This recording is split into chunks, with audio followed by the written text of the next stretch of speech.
I'm Corey Rosenbush, President and CEO of the Fertilizer Institute. Welcome to the InfoAg Learning Exchange webinar series, and we thank you for joining us today.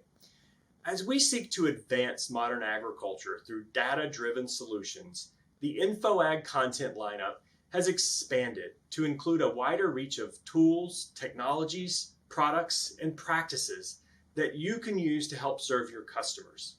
This includes a broader perspective of solutions to support the 4R nutrient stewardship framework, using the right source of nutrients at the right rate, at the right time, and in the right place.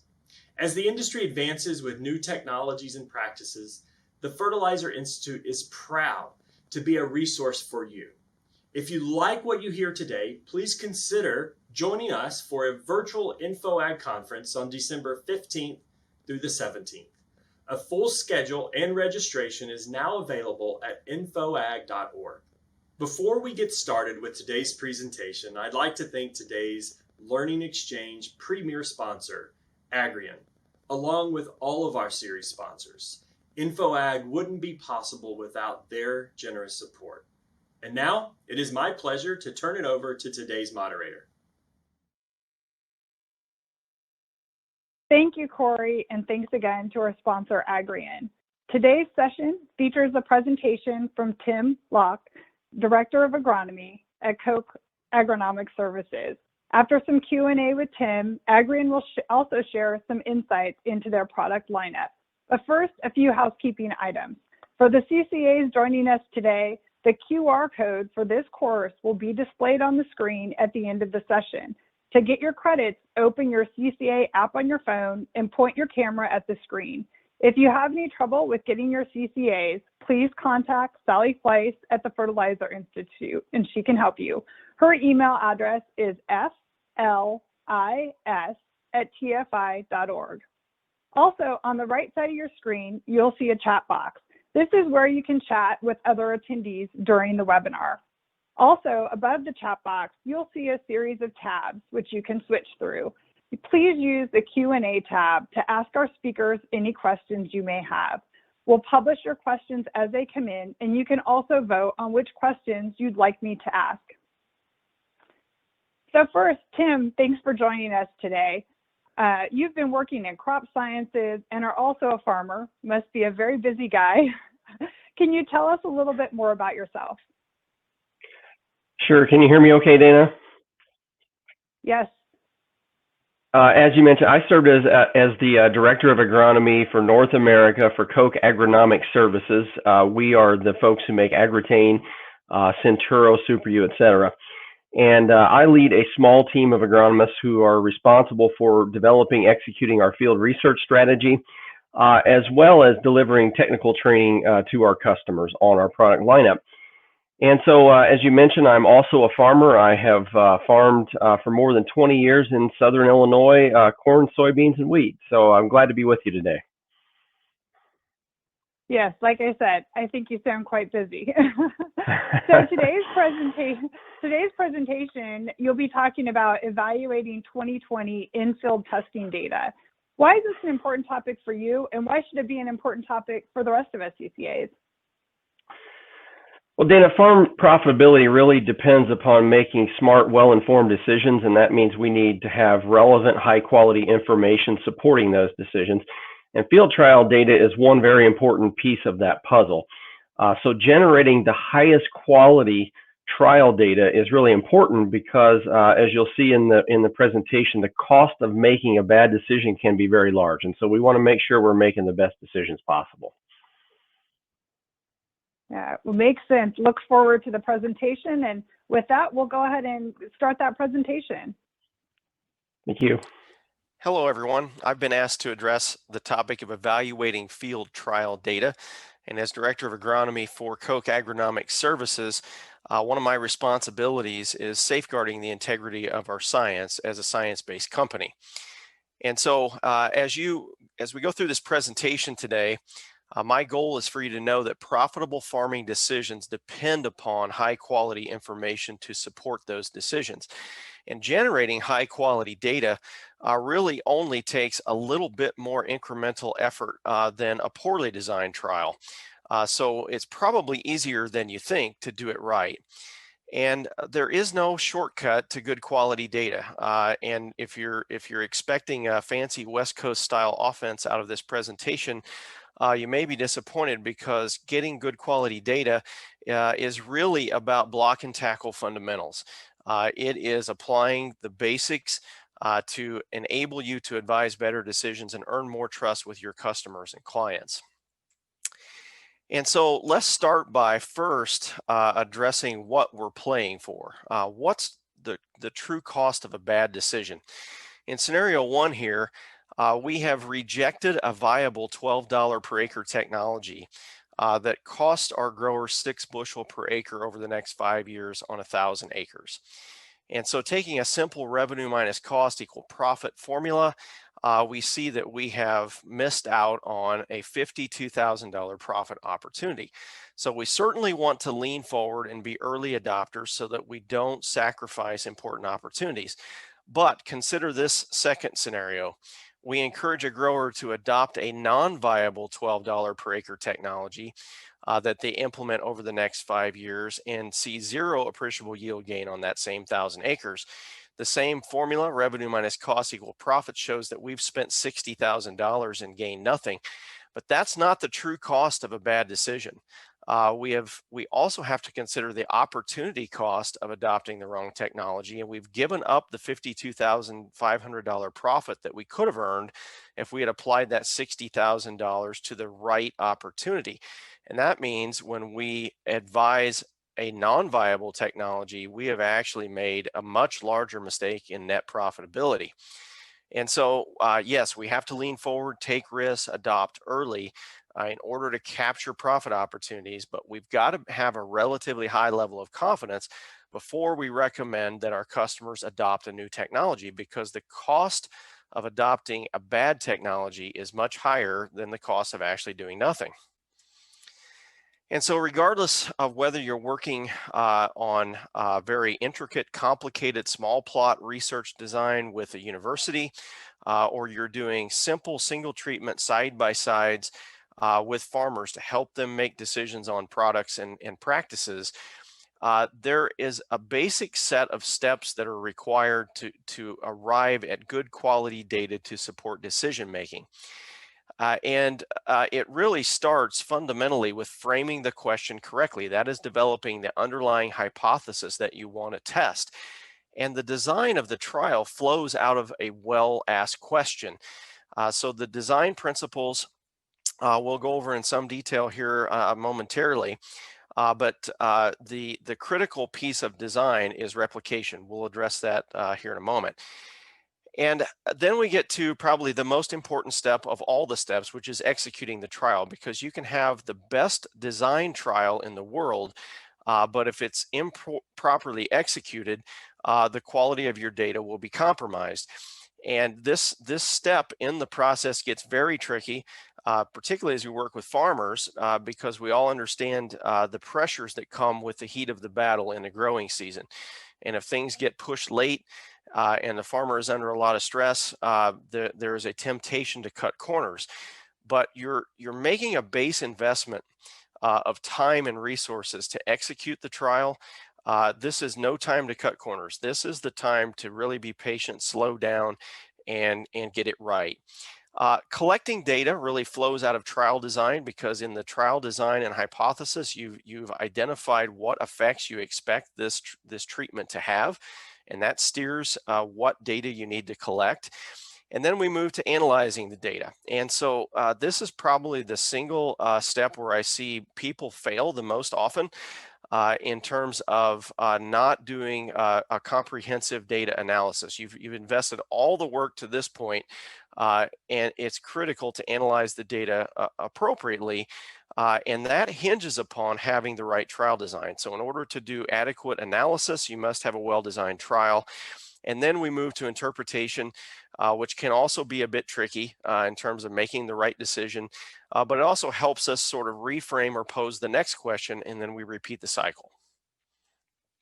So let's dig into each one of these steps with a little bit more detail and talk about some of the best practices and some of the examples that will flow out of these practices. So the first step is framing the question, and there is a very simple stepwise process that you go through, which is to define the problem, identify the solutions to that problem, define and describe what success looks like. And it's important to do these things with a level of specificity that clearly sets your goalposts, but at the same time keeps it very simple, easy to execute, easy to understand. And so here's an example that I'd like to walk through of applying these practices. The problem statement here. The problem is dribble banded UAN on the planter is an early season application that could be prone to leaching loss, which could reduce yield and profitability.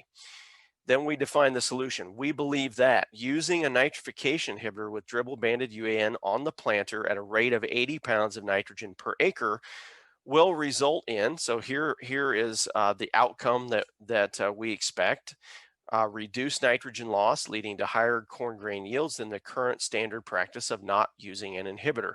So you've also defined your control here. And then this is the definition of success. We will have confidence to proceed in implementing this technology when the average yield increase is greater than 8 bushel per acre with an 80% minimum statistical confidence across 2 locations. We've defined the threshold for success, we've defined the confidence level we expect in the outcome, and we've defined a level of rigor in that we want more than one location to improve our confidence in the decision that we're about to make. Very simple, but a disciplined, stepwise process to get the question framed up correctly. Then we move to trial design, and I certainly don't have time in the presentation today to cover every measure of detail in all of the slides. I'm hoping that you can use some of this for reference in the future, but we're going to focus on a few really critical, important things. Best practices around trial design. One of the big errors I often see is that we fail to isolate the variable of interest. In our previous example, the nitrification inhibitor has been isolated. Replicate is in bold red print here because replication is probably the most critical and most important thing that we do in trial design. It's often omitted when we get to field trials, and it's to your detriment if you do so. We'll talk about simple ways to incorporate replication into on-farm trials. Ideally, we would randomize treatments within each replicate. Very important to include an appropriate control. That might be a negative control, for example, no nitrogen, or a positive control. In our previous example, that would be 80 pounds of UAN untreated. And then important to also decide scale. We may want to do this on a small plot basis if we have a lot of treatments to evaluate. If we're working at field scale, we may only be able to evaluate a limited number of treatments. And the number of treatments is really connected to this bullet point here around risk versus rigor. If you're a basic manufacturer of a pesticide chemical and you're trying to evaluate what is the appropriate use rate to control the target pest, but also avoid crop injury, the relative risk of that decision is high. And so you want a very high level of rigor. It implies multiple locations, multiple replications, and potentially, small plot design with a larger number of treatments than if we're just making a decision on whether we want to adopt a new commercial technology on the farm. And the last thing in design is make sure you incorporate appropriate buffers. These can be buffers around the outside edge of the field to prevent edge effects, or they can actually be harvest buffers within treatment cells themselves to make sure that we don't have overlapping edge effects between the treatments. And so I want to focus back on replication here because replication is so important. It is critically important in trial design because it allows us to measure the error around the mean, around the average, and which enables us to estimate statistical confidence in the outcome, sometimes referred to as significance. That enables us to determine whether a 3 bushel yield response, for example, is actually meaningful or is actually most likely due to the treatment we've applied as opposed to random chance. And the second big benefit of replication is that it allows for control of natural field variation.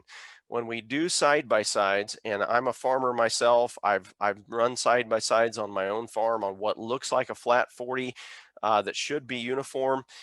We find if we look at historical yield records, it is in fact not uniform. And so what replication allows us to do is to block those different areas within the field that have different levels of productivity to control for that natural field variation. And what good replication looks like is using 3 reps at a minimum, more if possible, never 2. 2 does not allow you to run analysis of variance. And so 2 is no better than 1. So we never run 2. And 3 is risky because at times you can have an event like a flood event or poor stand, or even a partial field gets hailed out and you lose a rep, and then you're back to 2, and you're again you've lost your ability to conduct analysis of variance statistics. And so I generally try to do at least 4, usually more in the realm of 6, so that we've got the ability to manage if one of those gets knocked out. Set up your blocks, as I mentioned before, to isolate known field variation. They don't have to be in a line. You can organize your blocks however it fits the field that you have to work with. And then, of course, again, ideally, the treatments will be randomized within each block, although I would argue that in some situations that's probably less critical. And so here is a great example of a very simple randomized complete block design. Going back to our hypothesis example where we're assessing the effect of a nitrification inhibitor with planter applied UAN. Treatment 1 is our control without inhibitor. Treatment 2 is our treatment with inhibitor. You can see we've defined a plot size here of 1200 by 120, so 3.3 acre plots. This is commercial field scale where we can use farm scale equipment to execute the trial. We have replicated, so we have 1, 2, 3, 4 replications. We've randomized treatments 1 and 2 within each block. And we have also put buffers around the outside edge of our treatment cell to eliminate edge effects. And so we have built a really solid, basic, simple, randomized complete block design here to evaluate the effect of one treatment. That is, what if we add an inhibitor technology to our nitrogen management program? You may have a farm, and I would back up and say here that with modern precision GPS technology on farm equipment, it's pretty easy to randomize to prevent spatial bias effects from entering into our data, because all we have to do is drive a little extra distance because we can line up on our GPS centers and install all of our treatment 1s and then go back and install all of our treatment 2s. If you have a farmer that says, hey, I don't want to mess with all the extra driving, I just want to run a split planter design, what it forces you to do is maybe change the size of your plots to match the size of the planter, and you eliminate randomization. In this particular case, where we might not expect a large effect from positional bias of the treatments, eliminating randomization is probably okay. If we were evaluating hybrids that might have different heights where a shading effect might come into play, there may be any number of other other examples that we could draw upon. Randomization becomes more important. But I can certainly live without randomization in this design if we absolutely had to. At least we've got replication, and that's the most critical factor. And if you have a lot of farmers that say, hey, I don't want to replicate, but I'm willing to do side-by-sides, and you've got a reasonable number of those, one very effective design that can significantly improve your statistical power to interpret data and make good, smart farming decisions.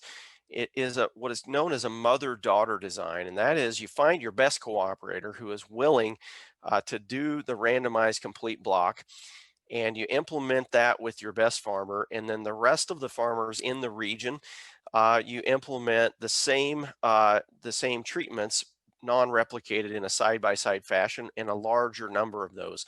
So the replicated trial becomes the mother trial, and the side-by-sides around it become the daughter trials. And you can apply it, more rigorous statistical techniques then to extract more value out of the data than you could with a few isolated side-by-sides. Then we move to the next step of executing the trial. And as I mentioned before, this is truly where the rubber hits the road. This is oftentimes the difference between success and failure, or between high quality data or mediocre or poor quality data. My number one recommendation here is be present. Especially with on-farm trials, make sure that someone is present to help the farmer implement the trial in the correct way. Be really rigorous in marking your plots. I would use triple redundancy here. I would put flags. I would put wooden stakes. I would do GPS location of each plot corner to make sure that you can find your treatments, because nothing is more frustrating than when you go to the field at the end of the season and you have any degree of uncertainty around where your treatments are located. Being on site helps you make sure equipment is calibrated correctly so that you're applying the right rates, or the rates that you have defined in your protocols.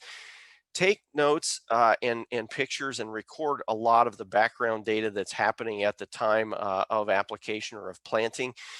These notes are often critical. I can think of a number of different times when I have gone back and referred back to notes that I've taken either in lab studies or in field studies that were critically important for helping me interpret the outcomes that we measured later on.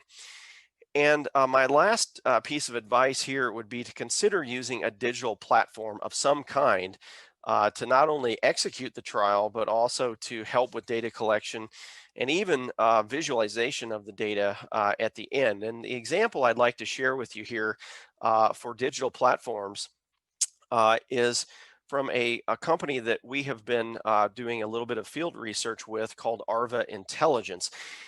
They have a machine learning algorithm, a proprietary software system that enables you to extract a lot of value out of side-by-side data.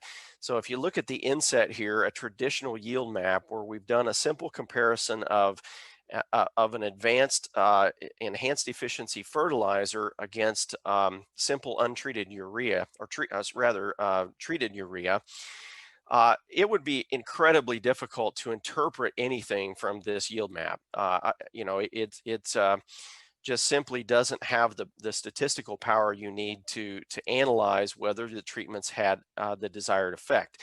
And Arva's machine learning algorithm defines what they call ground types within a field. And here in this particular example, they've defined two ground types, one that was higher productivity and one that was a little lower productivity. And they implemented a strip trial comparison of the enhanced treatment versus the standard treatment in both of those ground types, and then created a 3D surface to visualize the yield response from each of those. They can apply advanced t-test statistical techniques to do point-by-point comparisons against each strip that was implemented in the trials.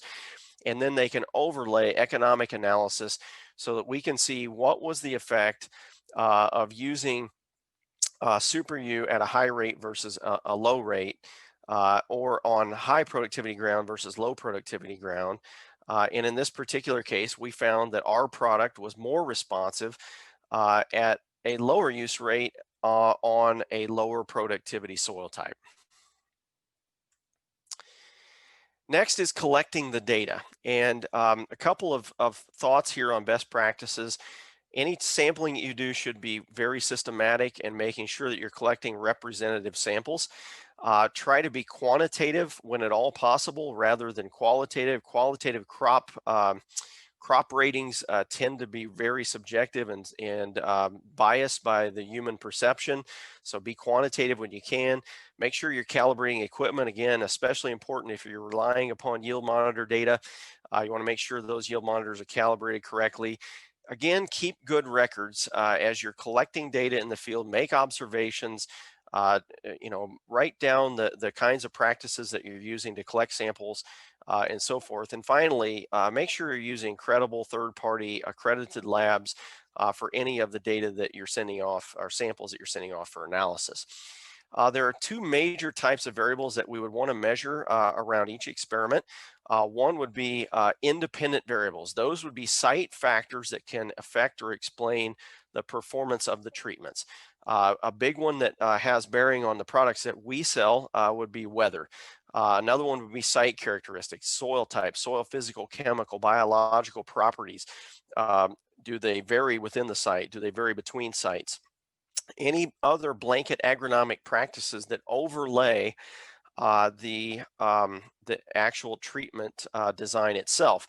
Things like planting date, the hybrid that was used, the population that was that emerged, the tillage program, any herbicide or fertility programs, etc. And then finally, treatment data, which is really important, again, for products like we test. The date of application, particularly as it relates to the date of planting and the date and the subsequent corresponding weather patterns, very critically important. Then the next type of variable would be the dependent variables. Those are measures of the outcomes, and these are really defined by your research question. What effects do you expect the product or practice that you're testing to have on the crop or on the environment if it has an effect on the environment? Things like grain yield, grain moisture, test weight, plant biomass, nutrient uptake, tissue samples, general plant health assessments, nutrient use efficiency, which implies you may need some treatments that address the nitrogen rate ramp so that you've got a zero-in control, for example, if you're looking at nitrogen use efficiency. Any effects that you expect maybe to elicit on soil chemistry or soil biology would be included in this. And then lastly, any environmental impacts. Our products often tend to have favorable environmental impacts to reduce nitrogen in water, for example, or to reduce emissions to the air. And so more sophisticated university researchers that have better equipment and resources can often help with measuring things that are more complicated, like environmental impact. And so I just wanted to show you here one example of an advanced form of data collection that we are doing in our trials over the last 2 years. We're working with a new startup company called Aerial Plot, and they apply high resolution drone imagery to small plot work using multispectral cameras, and they develop then NDRE vegetative index measurements. And they collect these in time series for every treatment in our trial. And then if we plot those measurements over time, we can then measure the area that accumulates under the curve as an estimate of plant biomass. And it turns out that that measure, especially with NDRE in corn, and if we're looking at nitrogen-based treatments, tends to be very highly correlated to final yield. Last year, we saw a 94% correlation of this NDRE measurement area under the curve to yield. And so what it enables us to do is mid-season, we collected data, for example, right around tasseling time, that suggested that we saw a certain pattern in our treatments that we have a pretty high confidence is going to translate through to yield response. It enables us to make a little bit faster decisions to anticipate what kind of patterns we're going to see in the data, anticipate problems, potentially even go and trigger field visits to look at certain plots to determine what might be causing the response that we see. Next step is analyze the data, and best practices here is to use a reputable statistical package. You'll see a lot of people use SAS, R, Infostat is one that we've chosen to use at Koch. But even Excel's analytics pack now offers basic analysis of variance. You set a predefined alpha level, which sets your confidence level on the analysis.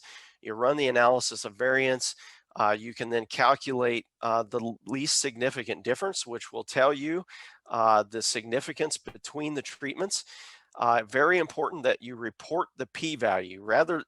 We tend to, rather than setting a predefined out, we do set a predefined alpha, but in terms of setting a significance threshold, we tend to report the p-value instead of setting an arbitrary threshold of, say, 95% confidence or a 0.05 p-value. We would instead report the p-value that is measured through the analysis of variance. Often it's helpful to chart the data visually. That really does help with interpretation, sometimes more so than a data table. I include a data table here, but charting is a very effective way to do that. And then ideally, you connect economics through so that you can help the grower understand the financial ramifications of the outcomes. And so I've just got a very simple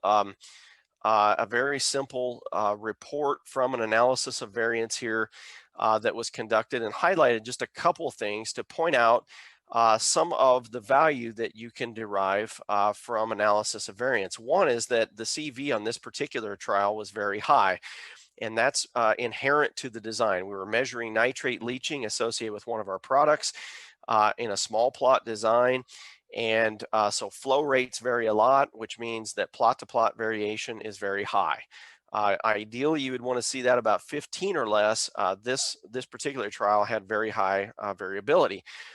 That said, though, we found that description, which is equivalent to treatment here, had a p-value of 0.1, which tells us that we are 90% confidence there was a difference in nitrate leaching due to treatment as opposed to random chance or random error within the plots. And then we get down to the bottom, we see we set an alpha on this analysis of 0.2. The least significant difference between treatments would be 18 pounds of nitrate N. And we see that one of the treatments separates with an A, and the rest of the treatments ended up being the same. And so what we found was significantly reduced leaching with a nitrification inhibitor with fall applied anhydrous ammonia versus untreated ammonia when we looked at years 16 and 18 in this particular trial that we did with Iowa State University. And lastly, interpret the data. So this is where it gets tricky. As I mentioned before, you can use the p-values and the LSD and the Fisher analysis to interpret your main effects. But oftentimes we run post hoc analyses of different types to help build the backstory. It's connecting the independent variables, the weather pattern, for example, to the outcomes, so that you build a story around why and how the product worked or didn't work in the environment that you tested it in. The most important thing here is don't overreach. If you see a numerical difference between treatments that is not statistically significant at your defined threshold of confidence, you should not interpret that as a difference. Even though it's numeric, what the statistics are telling you is it's effectively the same. So be careful about overreaching when the statistics tell you that there's no difference between treatments. Then make your recommendation and use the data to really pose the next question. Research is iterative. You're always trying to improve, and you can use your findings to generate the next question and design the next trial. And I've included an example here where when we look at the base data on urease inhibitor treated urea versus untreated urea, we saw a statistically significant 3 bushel per acre response to the inhibitor. And you may say, well, that's not anything to get too excited about, but we did a post hoc analysis where we analyzed, because we included a nitrogen rate ramp, we analyzed economic optimum response rate in pounds of nitrogen per acre. We were able to do that. And what we found was the optimum for treated urea was actually 4 pounds less than for untreated urea. And so if we were able to effectively reduce the nitrogen rate and still produce 2 bushel more in yield. And so if we calculate through the additional costs of the fertilizer, again, taking a revenue minus cost equals profit approach, what we see is there was a $2 difference in cost but a fairly significant net return of $7.46, which is a 3-to-1 return on your investment. And so, if on its face, when we're talking about wheat yields and maybe 3 bushel doesn't get you too excited, a 3-to-1 return typically does get a farmer pretty excited. And so, it's all about how you do your post hoc analysis and construct the backstory to really position your products in a favorable way. So in summary, what I want you to know after listening to today's presentation is that profitable farming decisions depend on high quality information. And generating high quality data takes only a little more incremental effort. It's certainly easier than you think. And if you feel like you don't have the expertise, particularly on the statistical analysis or interpretation, please reach out to someone who does. You can, I think fairly easily, you could see from the examples, build enough rigor into the data to get the right design and generate the right quality of information. Then go get the help you need to make sure you interpret that data correctly. And lastly, it's still about block and tackle fundamentals. You need to apply the basics of research science in any situation if you expect to advise better decisions and earn more trust with your customers and clients. And so with that, I would like to thank you for your attention today, and would be glad to open the floor for any questions that you might have.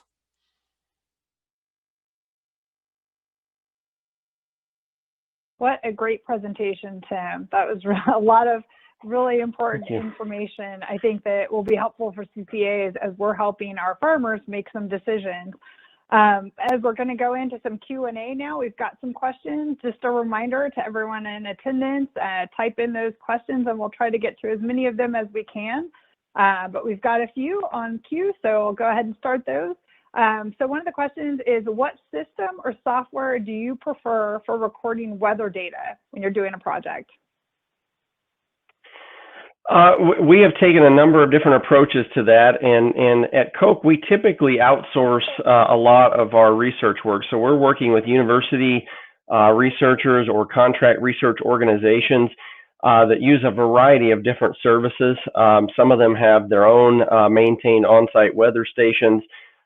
Some might utilize, particularly when we get into field situations, we may lean upon, digital platforms like Climate Field View would be an example. So, there's certainly a lot of good ways, I think, to do that. And in some cases where we might be missing weather data, I've even gone so far as to go dig out historical records from Weather Underground at the nearest, airport, for example. So, there are a lot of I think, valid ways to sort of piece that information together. Just key to getting and keeping those records, right? Yep. So one of the other questions we have is, what have you found to be the best way to communicate results to CCAs and farmers? And is it the same method with both of those groups, or do you have is there tips that you have on communicating with the different groups? That's one of the more challenging aspects of what I do. Trying to connect to a farmer audience requires you to really, change the way that you communicate to some degree. And that is in no way a slight to farmers. I am one myself, so I'm not trying to insult my own intelligence here at all. But, I think we have to be cognizant of the fact that, many farmers haven't had the same level of scientific training. And so we've got to really tone down some of the scientific jargon and really speak on more practical terms when we get in front of farming audiences. But I also don't water down the data. I want to make sure that the farmers understand the level of scientific rigor that went into producing the piece of data that I've got on the screen to build trust and credibility with the grower as well. With CCAs, we often, ramp up the scientific component of that, of that presentation or those communications to some degree. We often, offer continuing education units, and so we will roll in background education on nitrogen loss and nitrogen cycles and soil biology and things of that nature, to help sort of cater to that CCA audience a bit more. But I tend to, really drive the science pretty hard when we get in front of CCA audiences, and including our retail customers. Many of them are, have college degrees and solid, scientific understanding, and so, I don't shelter anyone from the data for sure. Yeah, definitely important to explain that data. So here's another question. So many new products claim a 5 to 7 bushel yield advantage, but given the high yielding corn today, how can you really tell if 5 to 8 bushels came from something completely unrelated to the product being tested? For example, biologicals claiming a 5 to 7 bushel yield from nitrogen fixation could be attributed to mineralization of nitrogen, could it not? It could, but if you've got, again, a properly designed trial where you've isolated the variables, you should be able to determine what contributed that yield. And, that's often where I see part of the issue that comes into play is that we tend to confound the variables. And so we might throw something extra into the mix, but not establish a proper control to evaluate and isolate that factor. So that's why, and there is some, tendency, I think, to, for even in academic circles to look at systems management. So what happens when we combine these factors into a system, right? Which is what a farmer is going to do. I think that's perfectly acceptable. But then, what you see at university is that they will take a process or an approach of developing an omission trial where they're omitting certain factors from the system until they deconstruct the entire system down to base variables and so forth. And so I think that the omission trial is another way that you could potentially evaluate some of those types of technologies in a systems type approach. Now, that being said, when you get into the 5 bushel or less range, it is oftentimes, even if you isolate correctly, difficult to detect differences. That's why statistical rigor comes into play in design. You want enough replications that you can have sensitivity to detect differences, small differences between treatments.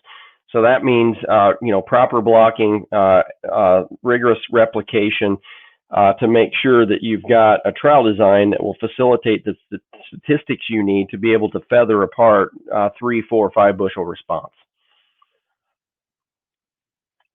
So here's another question. Beyond trials to make a specific decision on a specific farm, how many farm locations do you feel are needed to make a decision appropriate for a specific region?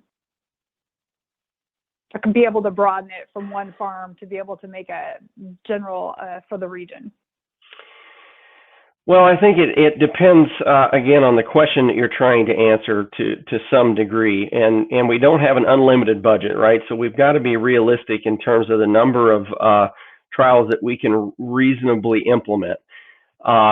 And so, for, using an example from our company on nitrification inhibitors, not only do we look for representative soils and sites within a region, we want to partner with the most credible researchers that we can find, people that we trust to do the job well, that have excellent reputations. And then we like to also evaluate through time because, there are certainly from season to season different responses to different technologies. And so you have to, I guess, take all of those things into consideration, and there probably is no, silver bullet answer. It all hinges back on what question you're trying to answer. Yeah, that was kind of a hard question. So I think we have time for at least one more. Let's try and sneak that in. How can we include the uncertainty of the treatment effects in the economic analysis? That is also quite challenging, and I'm not sure I've got a great answer for that either. What we tend to do is once we've established that there is a significant yield response, we take that numeric response and we don't, generally speaking, build a sensitivity around that with respect to variation when we do the economic analysis, because what we find is our audience gets very overwhelmed by that degree of information. And so we've got to try to keep, the economics, especially keep it simple and straightforward. And so we lean probably more heavily upon our confidence in the statistical outcome of the base trial. And then we just run straight economics on top of that. Great. So I think we're running short on time. We've got a couple more questions. Maybe I'll leave those and see if we have time at the end. Otherwise, I'll apologize in advance to those couple if we aren't able to get to those. But we did want to leave a little bit of time for our sponsor. So thanks so much, Tim. Maybe if you can hang on, we'll see if we've got some time for the couple of other questions at the end. But we do want to leave time for Agrian. And so with that, I'll turn it over to Agrian's Zach Warden, who is on the line with us today. Hello, everyone. Thank you to Tim for that presentation and to everybody at InfoAg for having us on today. My name is Zach from Agrian, and I'm the regional manager for the Southwest United States. It's a bummer we're not going to be able to meet in person at the InfoAg conference this year, but we are excited to be able to talk with you about Agrian through webinar format today. To follow up on Tim's presentation and what he was discussing as far as data and how important it is in the decision-making process for everybody today, Agrian is working and has a unique solution in the marketplace today to ingest all different types of data, normalize it into one format, and then being able to present that in a manner that's intuitive for you as a user and for you and your customer partners as well. This data will help you season over season to sustain the success you found, as well as maybe learn from some things that may not have gone well throughout that season. Agrian is helping its partners grow sustainably by following a simple but yet unified workflow to help growers achieve their goals of growing safely and profitably. So how are we doing this today? It's all starting with a plan. So the ability to look back to prior seasons to see what worked and possibly what didn't, develop a foolproof plan of what needs to be accomplished throughout this upcoming growing season. Then recommending that your grower complete these activities in the field by filing a formal record of any kind that you'd want them to accomplish, so there's complete traceability, so you can see retroactively what you did throughout the year. Pre-execution is all about preparation and timing, so the ability to create a variable rate recommendation or planting recommendation or product recommendation or anything else that needs to be completed. Sending that information to the field and also coupling it with a time frame of when it needs to be completed by is all part of that workflow. Once that activity is executed in the field, those who complete it have the ability to trigger a work order, and that work order is notifying all necessary parties that what they were doing has been completed. And then, of course, the post-execution, which allows for a record to be filed explaining what was done, when, where, and why. These records are archived for easy access at the end of the season, and then for future years as well. You can look back and see, what we did throughout the year, and then what we plan on doing next year. With this unified workflow, Agrian is helping its partners grow sustainably, taking all different data types like application, planting, harvest, soil, and all other data types we can ingest all into one unified workflow. So how are we doing that today through our offering? And our offering consists of many different compliance, precision, and analytical tools that all bring you into one ecosystem and one workflow. So Agrian's ability to ingest, normalize, present, and then create actionable items from any of these data types that you can bring in from the field are what makes the system so powerful. So to highlight a couple of these products in our offering, starting with our scouting functionality.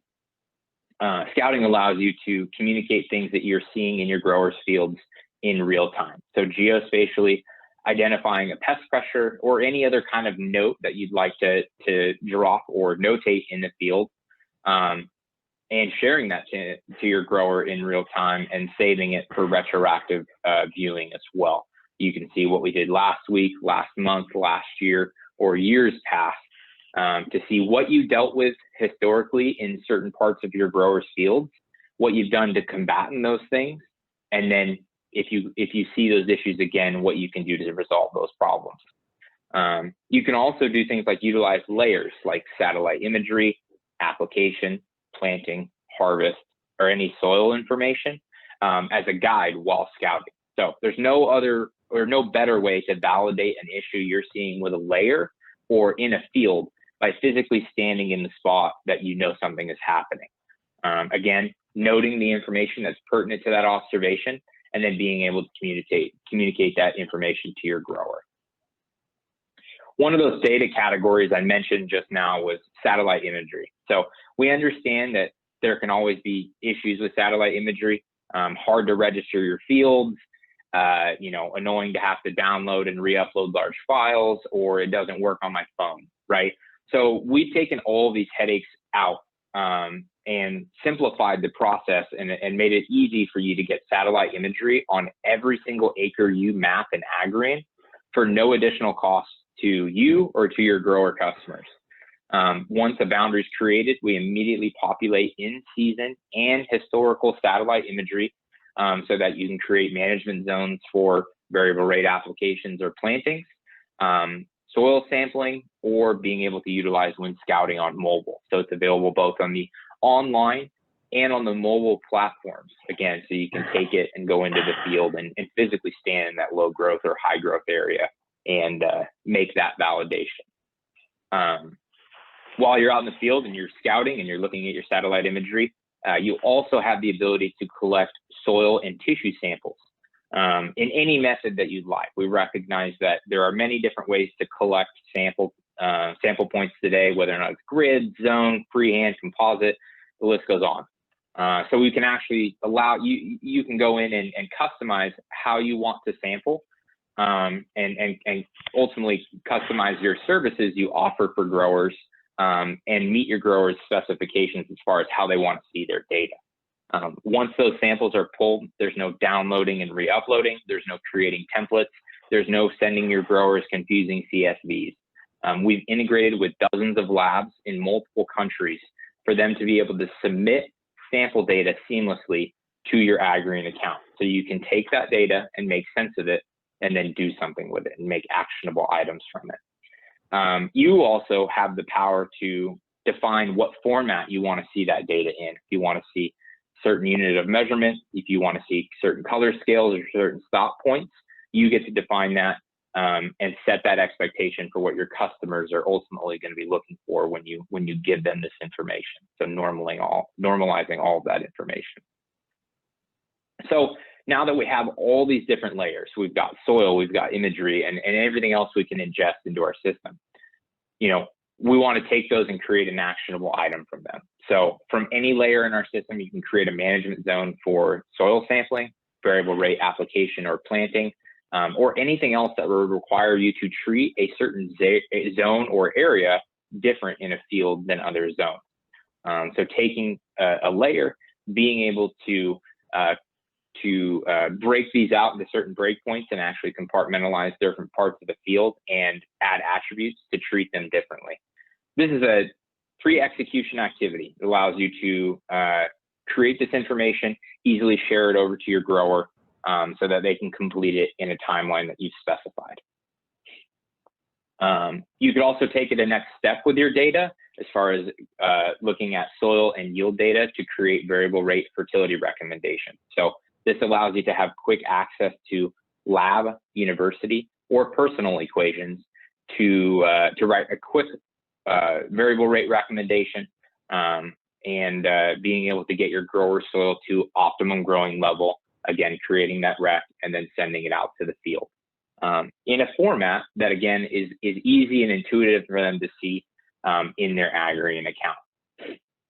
It also doesn't always have to be fertility. You can also write a generic product recommendation for crop protection products utilizing Agrian's label database. So Agrian today has the world's largest manufactured and indemnified label database that exists, and it allows you to safely recommend crop protection products for growers in a certain state, utilizing or growing a certain crop, and when combating a certain pest or observation you found in the field. Creating a record of this completion is crucial for regulatory and for sustainability as well, especially when it comes to highly volatile products that you'd be applying in the field or recommending they apply in the field. So I'm able to create all these actionable items. How am I getting this and communicating this information to the field today? Today, got to download a thumb drive and upload it, convert, move, take to the controller. A lot of that we're just doing away with. And in the Agrian system today, you can actually, through one of our integration partners, My John Deere, Raven, Slingshot, and Climate Field View, you have the ability to actually send files or send jobs to those systems, and they actually in turn will send it to the controller or the tractor all the way in the field. So being able to task that information in that execution phase, being able to execute it, and then populating and sending the data back. So getting back your application, planting, or harvest data seamlessly from the controller, making sense of that data, rather than having to, again, download, re-upload, and have to fight with it. So the machine data coming back from these controllers wirelessly is available almost immediately after the planting, application, or harvest event is completed. If your growers don't have telematics on their controllers, you can also manually upload data, and we can process multiple proprietary and generic file types so we can work with all providers and bring them into our system. You can take this data and utilize it for scouting, sampling, future recommendations you may write, or you can take this and put it under the microscope. And now that you have all these different data set types, we want to analyze and put it through the analytics process and validate what we've done this year is met our goals in the plan, and the items we've executed help us sustain that. So today, Agrian allows you to run analytics on any layer you can bring into the system. You can overlay existing zones you've created, draw an ad hoc analysis, or utilize any of our analytic tools like yield by variety or yield by soil analysis, field trial tools, or multi-year yield analysis. So normalizing multiple years of yield, being able to create a zone from that, and then go create a planting prescription for next year. Actionable items that lead you into what you're doing next year. So you can show them these activities that were completed throughout the year led to successes in their fields, and what your plan next year is to sustain those successes. So these are all items that are available in Agrian today. What we're going to be able to review with you guys here in the next couple slides is something that we're working on currently, and will be available soon, but we're very excited, so we wanted to be able to show you guys as a group today. So at Agrian, we're recognizing that there are a lot of data sets that we can ingest and normalize and do something with in Agrian today. But sometimes it's hard to piece them all together and put them all in one place. To have a collaborative conversation about the data that you're collecting for a grower, and then leveraging that data to have a conversation and to have it tell a story in an ecosystem in all in one spot. So what we've been working on is the ability to do just that. You can connect with others in your company, third-party companies, and your grower to share content with them, to have a conversation around that content. So you're connecting there on the left with your ecosystem and your group and sharing your contacts, and on the right, sharing important information, in this case, like a scouting observation, and putting a group together and having a group chat about what you've seen in that field. All again in one ecosystem where they can see all of their data and you can talk with them about it. So you would be a driver of what items potentially fill your grower's feed with content cards like imagery, weather events, sample results, all other data set types that you can create in Agrian would all be available to populate on a card in their in-field feed. So when an event that is notification worthy is available, you can actually send a push notification so that they know, hey, harvest was complete on fields A, B, and C. Go take a look. And it will actually port them exactly into what you're looking at, and they can see it and have a conversation about that. All in one feed where you and your growers see the same thing and can converse. Again, this is a future initiative that we're very close to launching, but we're eager to showcase with everybody on the call today because of how powerful it's going to be here in the future. I know I covered a lot during the little bit of time we had here. So if you have any questions, please feel free to chat them to the moderator or have any interest in taking a look at the Agrian system. Please feel free to contact us and we'd be glad to go through it with you. Thank you again, everybody, for the time. I really appreciate it, and we look forward to hearing from you. Thank you. Thanks so much, Zach, and thanks to Agrian for sponsoring today. We are going to go ahead and bring up that QR code so the CCAs that are joining us today can get their CEUs. All you need to do to get your credits is open up the CCA app on your phone and point it at the screen, and you should be able to scan that code for your credits. Not sure seeing that yet. And if you do have any trouble, there it is. If you do have any trouble with the credits, please contact Sally Fleiss at the Fertilizer Institute. Her email address is sflis@tfi.org,